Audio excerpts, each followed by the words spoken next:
이 베드로전서 2장 9절 10절 말씀을 가지고 지금 오랫동안 수요일마다 말씀을 공부했는데요. 이 말씀은 그리스도인의 정체성, 그리스도인은 어떤 존재인가를 아주 잘 가르쳐 준다고 했습니다. 그리스도인은 어떤 존재입니까? 택하신 족속이요, 왕같은 제사장들이요, 거룩한 나라요, 그의 소유가 된 백성이라고 했습니다. 이 택하신 족속이라는 것은 한마디로 큰 복을 받았다는 것이죠. 하나님께서 죄악 가운데 죽을 수밖에 없는 우리를 택해 주셨어요. 하나님의 자녀 삼아 주셨습니다. 큰 은혜를 입었다는 말씀입니다. 왕같은 제사장이라는 것은 그렇게 부르실 뿐만 아니라 우리를 구원해 주실 뿐만 아니라 존귀한 사명을 주셨다는 것입니다. 하나님을 찬양하고 하나님을 예배하는 사명을 주시고 또 이 세상 사람들에게 복음을 전해서 하나님의 나라로 인도하는, 화목하게 하는 직분을 우리에게 주셨다는 것입니다. 그래서 우리 모두가 거룩한 왕같은 제사장들이다. 그리고 거룩한 나라라는 것은 우리 그리스도인들은 거룩한 삶으로 부름을 받았다는 것입니다. 이 세상의 풍습을 따라가지 않고 하나님의 말씀을 따라 하나님의 성품을 닮은 거룩한 삶을 살도록 부르셨다는 거죠. 그런데 이 거룩한 삶이라는 것은 결코 불편한 삶이 아닙니다. 사실 이 거룩한 삶이 불편한 것은 우리가 그만큼 죄에 익숙해 있다는 거예요. 익숙하지 않다는 것입니다. 이 거룩한 삶이라는 것이, 이 거룩한 삶은 익숙하지 않은 옷이에요. 우리 본성이 타락해 있고, 그리고 죄의 성향이 우리 속에 있기 때문에 이 거룩한 삶이 불편하기 때문에 사람들은 거룩한 삶을 얘기하면 불평하게 되죠. 그런데 사실 잘 생각해 보면 이 거룩한 삶은 복된 삶입니다. 거룩한 곳에 기쁨이 있어요. 기쁨이 있어요. 이 타락한 곳에 있는 기쁨은요, 오래가지 못합니다. 그리고 몸과 마음과 인생과 가정을 무너뜨립니다. 거룩하지 않은 곳에서의 기쁨은 그 당시에는 기쁜 것 같은데 그것이 우리의 삶을 망친다는 거예요. 그렇지만 이 거룩한 기쁨은, 거룩함으로 인한 기쁨은 우리의 마음을 살리고 우리의 영을 살리고 우리의 삶을 살리고 우리의 가정을 살리고 더 나아가서는 이 사회와 이 나라와 민족을 살린다는 것입니다. 여러분 한번 보세요. 역사적으로 잘 나가다가 망한 그런 나라와 민족을 보면 외부의 적들이 침략해서 망하는 것이 아니라 내부에서부터 썩었다는 거예요. 대부분 권력자가 썩습니다.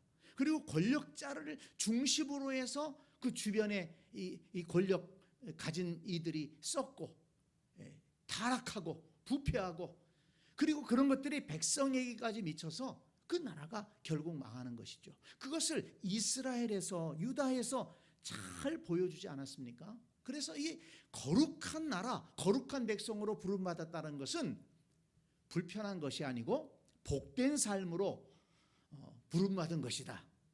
여러분 이것을 꼭 기억하기 바랍니다. 우리 그리스도인들이 이걸 깨달아야만이 거룩한 삶에 대한 마음의 사모함이 있고 욕구를 갖게 되는 것입니다.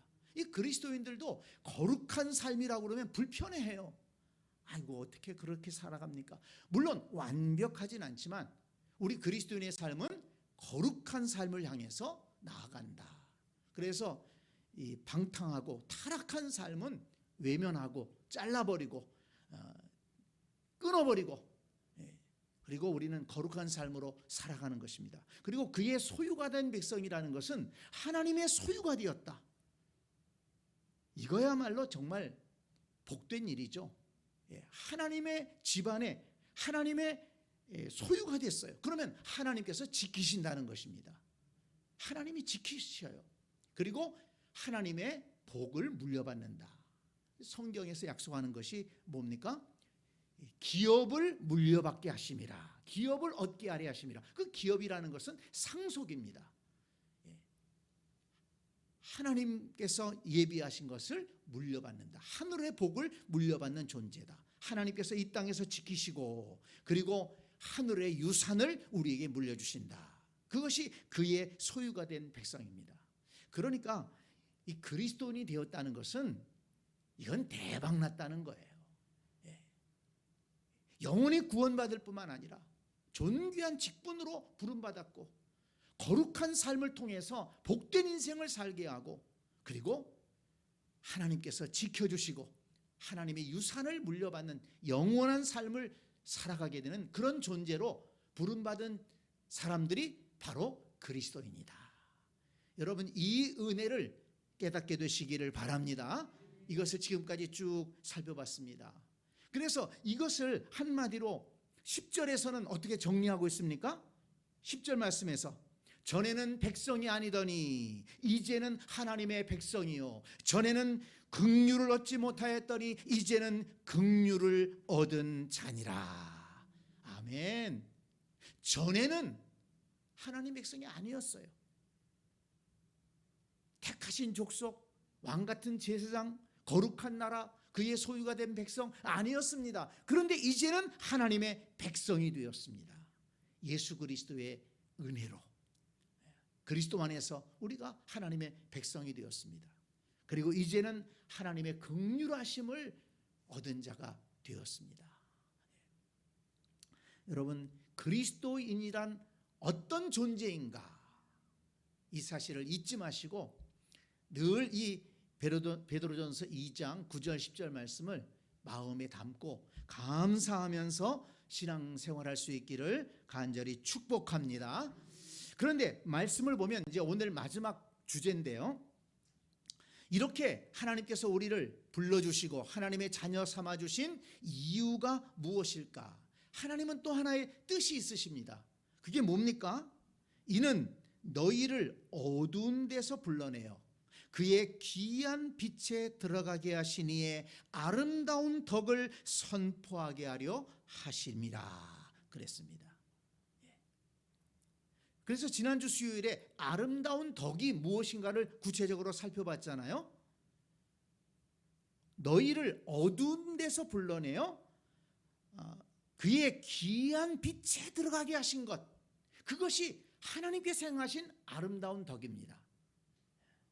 어두운 데서 불러내어서 사망의 그 어두운 곳에서 불러내어서 이제는 하나님 나라의 밝은 빛에 들어가게 하셨어요. 그 일을 하나님이 하셨습니다. 그 일을 이루신 하나님의 아름다운 덕, 그것을 선포하게 하려 하심이라. 선포하게 하려 하심이라.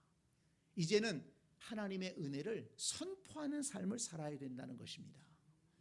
그 일을 위해서 하나님께서 우리에게 이렇게 은혜를 베푸셨다 하는 것입니다.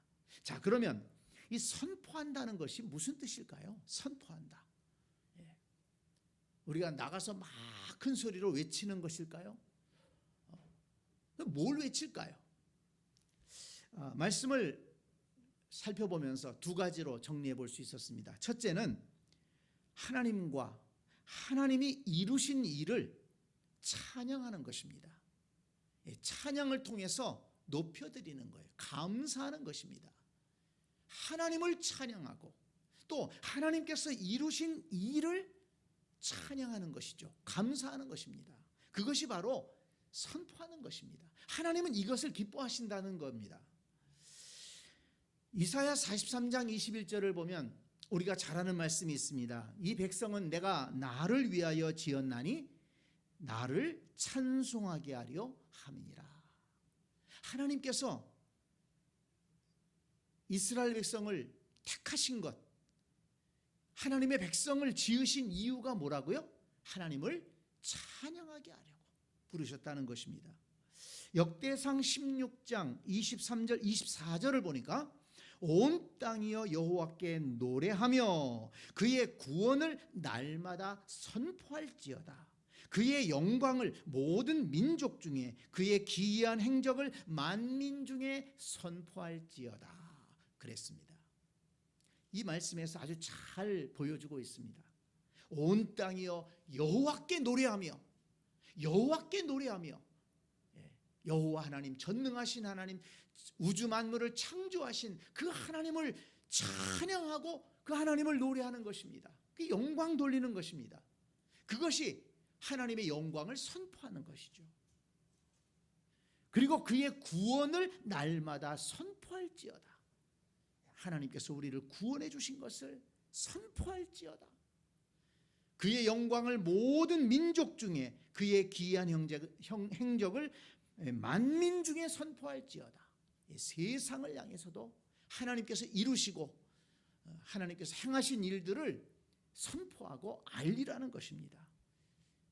하나님을 찬양하는 것, 이것이 선포하는 것이다. 이것을 강조합니다.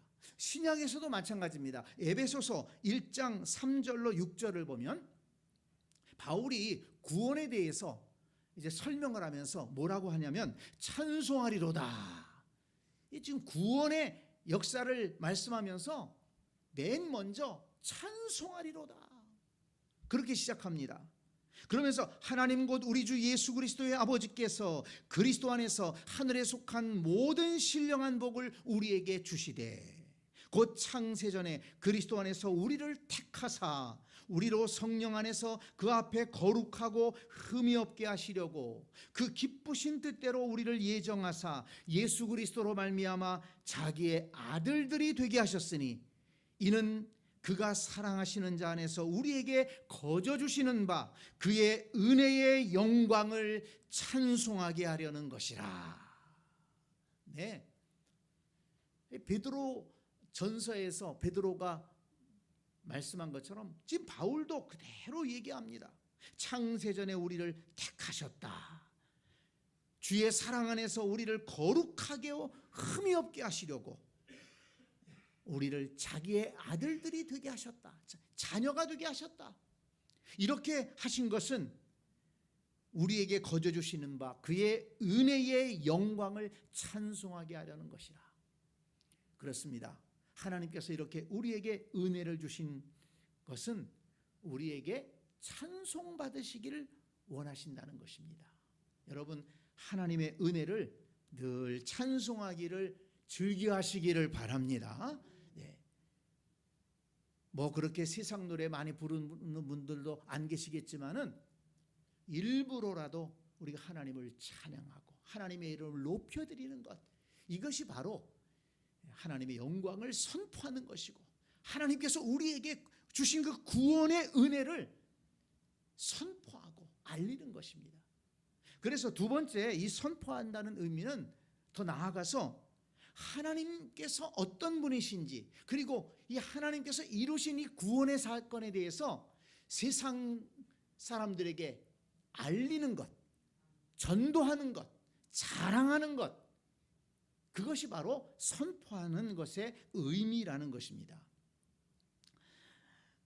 출애굽기 34장 5절 6절 말씀에 보면 하나님은 모세에게 자기 자신을 직접 나타내시고 선포하셨어요.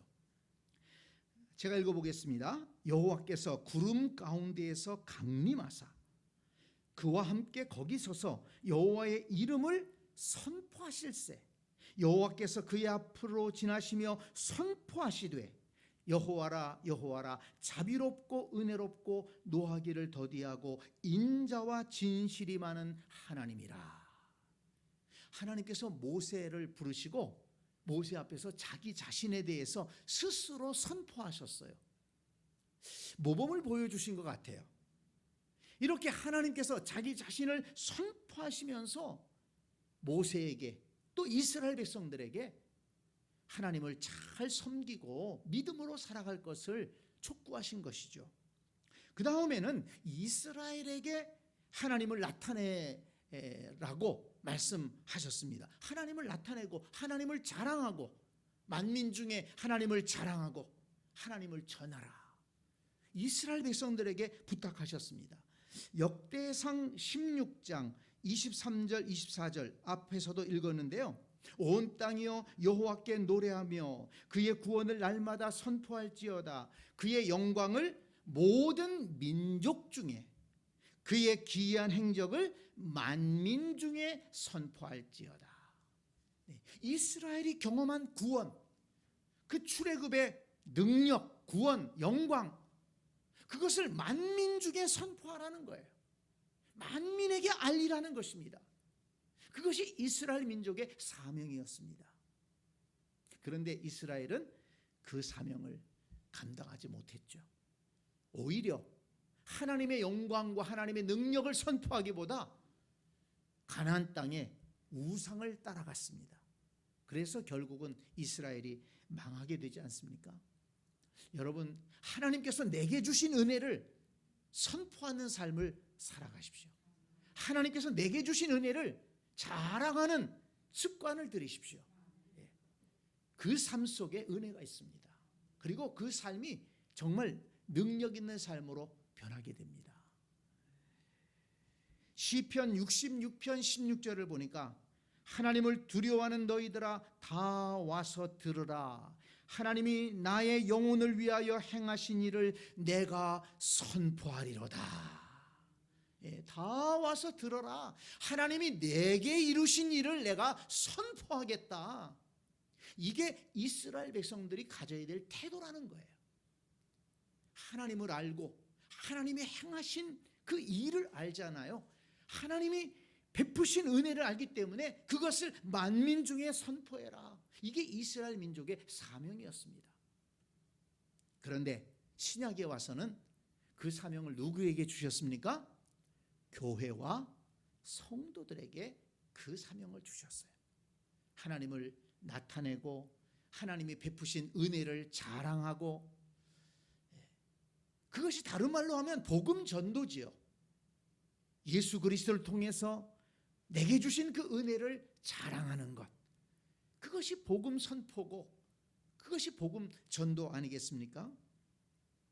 에베소서 2장 1절로 7절에 보면 바울은 다시 한번 이 구원의 역사에 대해서 말씀하면서 이렇게 마무리를 짓습니다. 잘 들어보세요. 에베소서 2장 1절로 7절, 조금 깁니다마는 구원의 중요한 포인트들이 들어있습니다. 그는 허물과 죄로 죽었던 너희를 살리셨도다.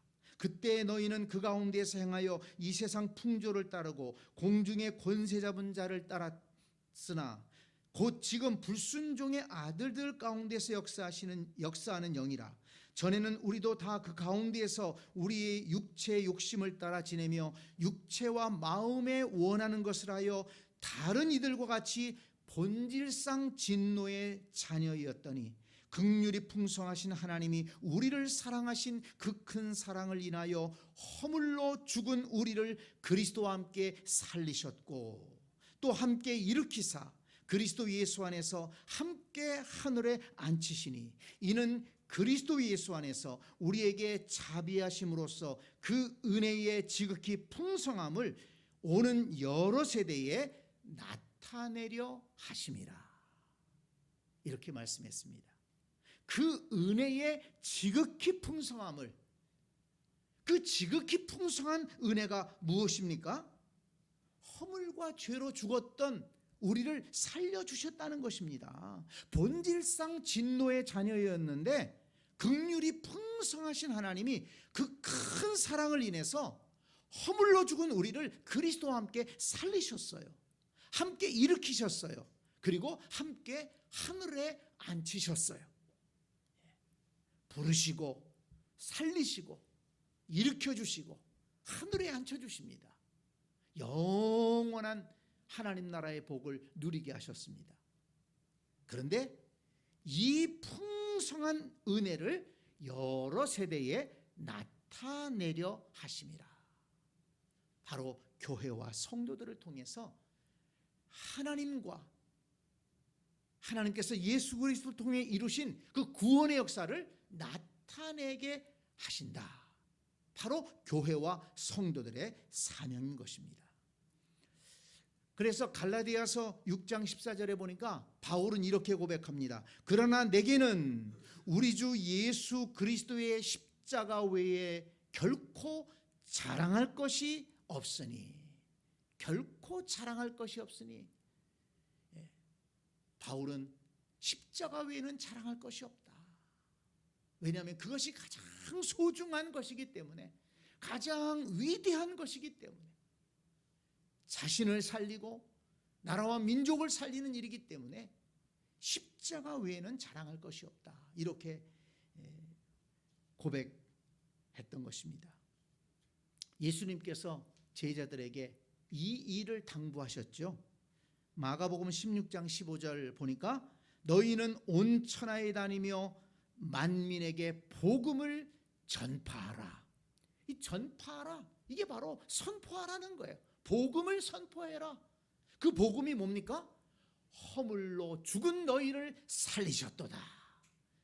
그 풍성하신 하나님의 사랑으로 그리스도 안에서 우리를 살리시고 일으키시고 하늘에 앉히신 이 복음을 전파하라, 선포하라. 이렇게 예수님이 말씀하셨습니다. 디모데후서 4장 2절에서 너는 말씀을 전파하라. 때를 얻든지 못 얻든지 항상 힘쓰라. 그렇게 당부하신 것입니다. 자, 여러분, 하나님께서 우리를 귀한 은혜로 불러주셨는데 하나님은 우리를 통해서 선포하게 하려고 그렇게 하셨다는 것입니다. 그러니까 우리의 입술을 통해서 하나님과 하나님이 하신 일을 나타내기를 원하시는 거예요. 찬양받기를 원하시는 것입니다. 이 사실을 우리가 알고 우리가 어떻게 살아가야 될까 하는 것을 여러분 꼭 잘 깨닫고 그렇게 살아갈 수 있기를 바랍니다. 그리스도인은 어떤 존재라고요? 택하신 족속, 왕같은 제사장, 거룩한 나라, 그의 소유가 된 백성입니다. 전에는 하나님의 백성이 아니더니 이제는 하나님의 백성이 되었어요. 전에는 긍휼을 얻지 못했더니 이제는 긍휼을 얻은 자가 되었습니다. 이제 이 은혜를 우리의 입술로, 우리의 마음으로 나타내기 위해서 하나님을 찬송하고 하나님 앞에 예배하고 하나님 앞에 경배하고, 이게 선포하는 거예요. 하나님 앞에서 내 마음을 드러내고 선포하는 것입니다. 그리고 세상 사람들에게는 이 귀하신 하나님과 그 하나님께서 이루신 이 아름다운 구원의 역사를 전하고 자랑하고 나타냄으로 인해서 그들도 하나님을 믿고 하나님께로 돌아올 수 있도록 하는 것, 거룩한 제사장의 사명을 감당하는 것, 이것이 바로 선포하라는 말씀의 의미다. 이 사실을 잘 깨닫고 우리 열심으로 하나님을 찬양하고 예배하고 또 하나님의 은혜를 자랑하고 전해서 하나님이 기뻐하시는 삶을 살아가는 우리 모두가 될 수 있기를 간절히 축복합니다. 아멘.